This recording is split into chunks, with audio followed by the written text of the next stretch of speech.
반짝반짝 빛나는 4학년 학생 여러분 안녕하세요. 오늘도 만나서 정말 반갑습니다. 이번 시간 배울 내용은 4학년 2학기 5단원 꺾은선 그래프 6차시 꺾은선 그래프는 어디에 쓰일까요? 수학책은 108에서 109쪽을, 수학익힘책은 74쪽에서 75쪽을 펴주세요. 책을 펴고 열심히 공부할 준비가 되었다면 선생님과 같이 즐거운 수학 공부하러 가볼까요? 이번 시간에는 꺾은선 그래프를 보고 다양하게 해석해보는 활동을 하겠습니다. 지혜가 알아본 어느 선수의 기록을 보고 꺾은선 그래프를 완성해봅시다. 나는 스피드스케이팅 500m 선수로 활동하게 되어서 다른 선수들의 스피드스케이팅 500m 기록이 궁금했다. 그래서 어느 선수가 한 해 동안 스피드스케이팅 500m 대회에서 얻은 최고 기록을 조사하여 표로 나타내어 보았다. 어느 선수의 대회별 최고 기록, 대회 1차, 2차, 3차, 4차 기록 37.2초, 36.7초, 36.5초, 36.4초. 지혜가 쓴 글을 읽고 알 수 있는 것들을 이야기해보세요. 지혜는 스피드스케이팅 500m 선수입니다. 지혜가 조사한 선수는 기록이 점점 좋아지고 있는 것 같습니다. 주어진 꺾은선 그래프에서 알 수 있는 것은 무엇인가요? 아까 전 표에 있는 자료 기록에서 1차, 2차, 그리고 여기는 3차, 4차 기록이 두 개만 기록이 되어 있습니다. 그죠? 그리고 36에서 가로에는 대회, 세로에는 기록을 나타내어야 합니다. 0과 36 사이는 물결선으로 나타내었고 36부터 세로 눈금이 나타나 있습니다. 제목도 빠져 있습니다. 완성시켜볼까요? 세로 눈금은 물결선 위로 어느 수부터 나타나 있나요? 36부터 나타나 있습니다. 세로 눈금은 얼마까지 나타낼 수 있어야 할까요? 기록이 보니까 36부터 37.2까지 있네요. 그러면 37.2초까지 나타낼 수 있어야 합니다. 세로 눈금 한 칸의 크기를 얼마로 나타내면 좋을까요? 한 칸, 여기는 5칸, 10칸, 36부터 10칸인데 0.1로 나타내면은 여기가 37이 되고 그러면 37.1 위로는 쓸 수가 없습니다. 그죠?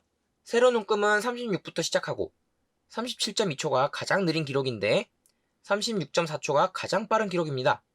기록이 소수 한 자리까지 나타나 있으므로 0.1초나 0.2초로 나타내면 좋을 것 같습니다.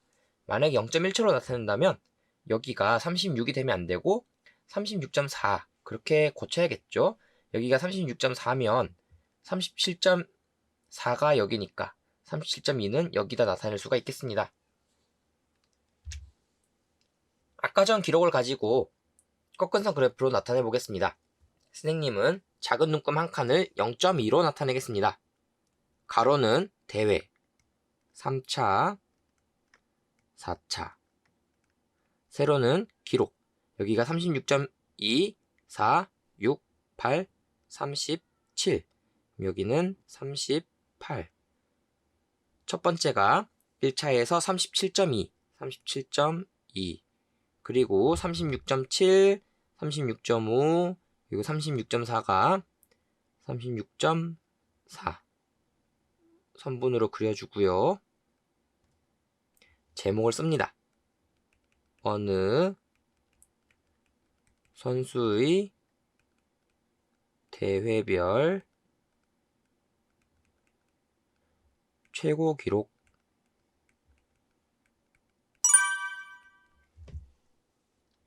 이 선수의 기록은 어떻게 되고 있다고 이야기할 수 있을까요? 점점 좋아지고 있습니다. 처음에는 빠르게 기록이 좋아졌다가 기울기가 가파릅니다. 그죠? 점점 기록이 거의 비슷하게 나오고 있습니다. 전 대회와 비교하여 기록이 가장 많이 좋아진 때는 몇 차 대회인가요? 어떻게 할 수 있나요? 가장 많이 좋아졌을 때는 2차 대회입니다. 이때가 1차보다 2차 때 기록이 0.5초로 가장 많이 좋아졌습니다. 그래서 기울기도 가장 가파릅니다. 나머지는 0.2초, 0.1초 이렇게 좋아졌습니다. 기록이 가장 많이 좋아진 시기가 꺾은선 그래프에서는 어떻게 나타났나요? 기울어진 정도가 심합니다. 선이 많이 수직처럼 세워져 있습니다. 만약 5차 대회를 한다면 기록이 어떨지 이야기해보세요. 거의 0.2초, 0.1초 좋아졌으니까 그 다음 좋아져도 0.1초 좋아지니까 36.4에서 36.3? 아니면 그대로 36.4? 선생님은 예전에 달리기 같은 걸 재보면 첫 번째, 두 번째 기록이 제일 좋았어요. 그리고 계속 뛰다 보면 선생님도 체력이 떨어지니까 오히려 기록이 안 좋아졌던 것 같아요. 4차와 기록이 비슷할 것 같습니다. 기록이 좋아지는 정도와 점점 줄어들기 때문입니다. 점점 기록이 좋아지고 있기 때문에 5차 때는 0.1초 정도 더 좋아질 것 같습니다. 36.3초.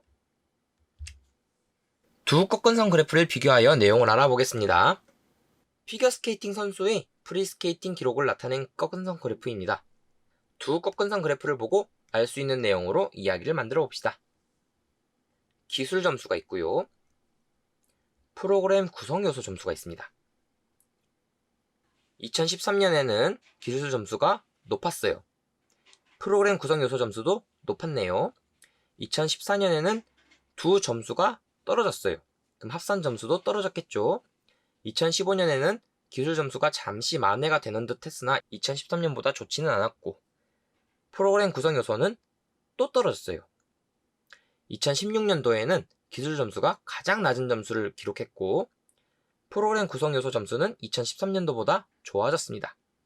그리고 2017년이 되니 기술 점수와 프로그램 구성 요소 점수가 둘 다 최고치로 올라갔네요. 이야기로 만들어 보겠습니다. 기술 점수의 변화를 살펴보면 56점과 68점 사이에 있습니다. 68점, 56점.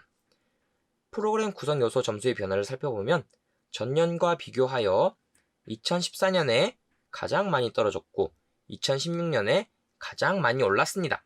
기술 점수와 프로그램 구성 요소 점수를 더한 점수가 가장 높은 연도는 2017년입니다.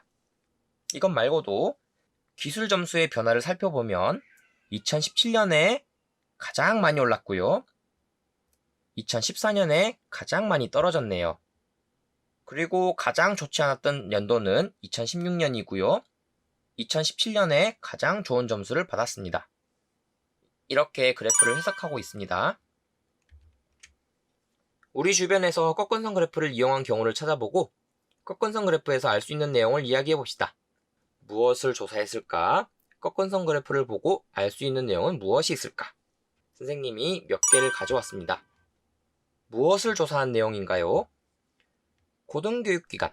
여러분들 고등교육기관은 어디일까요? 초등교육기관은 초등학교. 중등교육기관은 중학교. 고등교육기관은 고등학교가 아니고 대학교입니다. 중등교육기관이 중학교, 고등학교. 고등교육기관, 대학교 이상에서 전력 사용량 현황. 단위는 메가와트시. 2014년부터 2018년까지 조사한 자료가 있는데요. 해마다 떨어지지 않고 꾸준히 증가하고 있습니다. 전기를 많이 쓰고 있다는 거죠. 이것을 보고 우리가 대학교 가서 절전을 좀 해야 되지 않나 그런 생각을 할 수도 있고요. 대학생이 되면 전기를 많이 쓰는구나. 대학생도 많이 쓰고 교수님도 많이 쓰고 직원도 많이 쓰고 아니면 대학이 늘어났나? 나중에는 밑으로 떨어질까요? 친환경 전자제품과 LED 등이 많이 설치돼서 지금은 떨어졌지 않을까요? 학생 수도 줄어들고 있는데 이것은 교육부에서 가지고 온 유치원 초중고학생 수 추이입니다. 조사 기간을 보면 2005년부터 2013년까지 조사한 게 있고요. 이걸 보고 선생님이 궁금해서 그 이후 자료도 이따가 보여드리겠습니다. 보면 유치원을 다니는 학생 수는 늘어나네요. 왜 그럴까? 출산율은 떨어진다는데 그런 생각할 수 있어요. 근데 어린이집 수가 줄어들거나 아니면 유치원이 꼭 가야 되는 곳은 아니었지만 맞벌이 가정이 증가해서 유치원 다니는 학생 수가 증가했지 않을까? 이건 선생님 생각이에요. 그렇게 해석을 할 수가 있습니다. 초등학생은 아주 가파르게 감소하고 있습니다. 왜 이럴까? 초등학생들이 퇴학을 당했나? 아니면 초등학생 때 외국으로 전학을 갔나? 이민을 갔나? 그렇죠. 중학교랑 고등학교는 거의 비슷하게 유지가 되지만 고등학생 수는 늘어났고 중학생 수는 조금 줄어들었습니다. 그러면 지금 현재에 와서는 어떻게 됐을까요? 초등학생이 나중에 중학생이 되고 중학생이 나중에 고등학생이 되는 거죠. 그렇기 때문에 초등학교의 감소세가 그대로 유지가 되지 않을까요? 이 그래프가 요렇게 돼 있는 게 나중에 6년 뒤 자료에서는 요렇게 내려가 있겠죠. 중학교 자료가. 한번 확인해 보겠습니다. 2011년부터 2019년의 초등학생 학생 수 자료입니다. 여기는 꺾은선 그래프가 아니지만 이렇게 하면 꺾은선 그래프가 되죠. 어떻게 되고 있어요? 줄어들고 있습니다. 초등학교는 그런데 늘어나고 있네요. 초등학교가 늘어나고 초등학생 수가 줄어들면 학급 수도 줄고 학급당 학생 수도 줄어드니까 조금 더 쾌적하게 학습할 수 있는 환경이 되겠네요. 중학교 자료입니다. 중학교도 이렇게 늘어나고 있네요. 연도는 2011부터 2019년까지고요. 중학생 수도 191만 명부터 시작해서 129만 명으로 줄어들었습니다. 아까 전 자료를 볼까요? 191, 184, 180이죠. 191, 184, 180. 여기서는 그렇게 많이 줄어드는 것 같지 않은데 여기 보니까 심각하게 줄어들죠. 여기서부터는 이제 쭉 줄어들어요. 초등학생 수가 줄어들면 6년 뒤에 이렇게 줄어듭니다. 이번 자료는 고등학생 자료입니다. 고등학생도 천천히 줄어드는 게 보이다가 갑자기 확 줄었어요. 그죠? 그 다음에도 계속 줄겠습니다. 초등학생 수가 줄어드니까. 2011년부터 2019년까지 자료고요. 고등학생 수는 194만 명부터 시작해서 141만 명으로 줄었네요.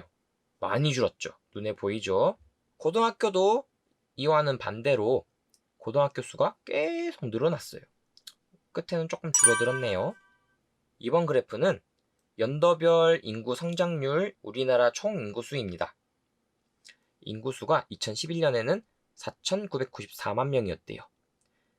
지금까지는 계속 올라가고 있습니다. 그래서 현재 5,178만 명이에요. 하지만 내년에는 어떻게 될지 몰라요. 이게 5,178만 명이 될지 안 될지. 이번 자료는 학령 인구수라고 하여서 6살 유치원부터 고등학교 졸업할 때까지 21세 782만 1000명 지금 현재입니다. 2011년부터 2020년까지 쭈르륵 줄어들고 있는데 앞으로 줄어드는 속도가 더 빠르다고 합니다. 이번 자료는 평균 연령입니다. 2011년부터 2020년까지 이 자료에는 꺾은선 그래프가 3가지가 있는데 남자든 여자든 계속 올라갑니다. 평균 연령이 올라갑니다. 여자도 올라가고요. 남자도 올라가고 같이 올라가요. 보니까 이 자료에서는 여자가 남자보다 2년 정도 더 오래 산다는 것도 알 수 있습니다. 2년, 2.3년 정도 더 오래 사는 것 같네요. 왜 그럴까요? 이 자료는 농가 인구 비율입니다. 우리가 살아가려면 먹어야 하는데 식량은 아주 중요합니다. 미래에는 식량으로 인해 전쟁을 할 수도 있다고 해요. 우리나라에서 농촌 사람들의 수가 306만 명에서 지금 현재 224만 명으로 줄었어요. 농촌에 태어난 사람들이 자라서 독립을 해서 나갈 때 다 도시로 나가고 어머니, 아버지만 남아요. 나중에 할아버지, 할머니가 되어서 남아있고 나중에 그분들이 돌아가시고 나면 거기는 새로운 사람이 메우지 않고 있어요. 우리나라의 문제죠. 그래서 줄어드는 속도가 사실 초등학생 줄어드는 속도보다 더 빨라요. 이번 그래프는 기대수명 그래프인데요. 남자와 여자의 기대수명입니다. 어머나, 남자랑 여자랑 기대수명이 6년이나 차이가 나네요. 지금 현재 동갑이신 할아버지, 할머니가 80세까지 살다가 할아버지께서 돌아가셔요. 그러면 할머니 혼자 6년을 살아야 돼요. 그럼 안 되니까 남학생들 몸관리, 건강관리 잘 해야 된답니다. 또한 이 자료를 보면 남자든 여자든 기대수명이 계속해서 올라가고 있습니다. 그런데 여기서부터는 안 올라가네요. 왜 그럴까요? 환경이 오염되고 있고 물이랑 공기도 오염되고 그리고 운동이 많이 부족해져서 삶이 편리해지다 보니까 모든 것이 다 자동화되고 기계가 해주고, 그래서 그런 것 같습니다. 선생님 추측이에요. 여러분 생각도 있을 수 있고. 꺾은 선 그래프를 보고 알 수 있는 내용으로 이야기를 쓰려고 합니다. 물음에 답하세요. 어느 지역의 출생아 수랍니다. 1, 2, 3, 4 명수가 줄어들고 있네요. 그래프를 보고 알 수 있는 내용 두 가지를 써보세요. 두 가지. 가로축은 월을 나타냅니다. 세로축은 출생아 수를 나타냅니다. 그리고 두 번째, 출생아 수가 줄어들고 있습니다. 그리고 3월에 출생아 수가 많이 줄었습니다. 또 4월 달에는 출생아 수가 가장 적습니다. 이런 것들을 알 수가 있겠네요. 이 지역에서 일어날 수 있는 문제는 무엇일까요? 아까 봤다시피 출생아 수가 줄면 나중에 7년이 지나서 8살이 되면은 초등학생이 되는데 초등학생 수가 줄고, 그럼 또 13년이 지나서 태어난 지 13년이 지나서 초등학교 간 다음에 6년이 지나서 중학생이 될 때 중학생 수도 줄겠죠. 그리고 그 이후에 3년 뒤에 고등학생이 됐을 때 고등학생 수도 줄겠고, 네, 이 도시에는 젊은 사람이 많이 줄어들게 되겠죠. 인구가 노령화된다는 말입니다. 알게 된 내용과 일어날 수 있는 문제를 해결할 수 있는 방법을 넣어 이야기를 써보세요. 이야기를 여러분이 한번 만들어 보세요. 해결하는 방법이 무엇인가? 이게 요즘 텔레비전에서 나오는 뉴스를 보면 항상 이 문제가 나옵니다. 우선 출생아 수가 늘려면 결혼을 해야겠죠. 결혼을 하려면 경제적으로 독립을 할 수 있어야 되는데, 독립을 하려면 돈을 벌 수 있는 직장에 있어야 되고, 그리고 주거가 안정되어 있어야 되는데, 우리나라 지금 여러분들 부모님은 걱정하고 있을 건데 집값이 엄청나게 올라가고 있어요. 왜 그럴까요? 그건 선생님도 모르겠어요. 여러분이 나중에 뛰어난 경제학자나 정치인이나 훌륭한 사람이 되어서 살기 좋은 나라를 만들어주세요. 4학년 친구들, 오늘도 열심히 공부하느라 수고했습니다. 참 잘했어요. 다음 시간에 또 만나요. 안녕. 수학 익힘책 74쪽에서 75쪽은 여러분 스스로 각자 풀어보세요.